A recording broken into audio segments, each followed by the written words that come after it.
Terkadang kita butuh duduk sendirian untuk merenungkan kehidupan ini,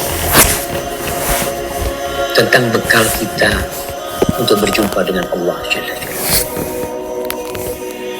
Mungkin kita merasa banyak amal kebajikan. Mungkin kita berpikir sudah banyak amal soleh yang kita lakukan. Coba kau hitung 1, 2, 3, 4. Tapi tanyakan kepada dirimu, manakah di antara amal kebajikan itu yang kau bisa istiqomah bertahun-tahun mengamalkan? Baca Quran, mungkin kau pernah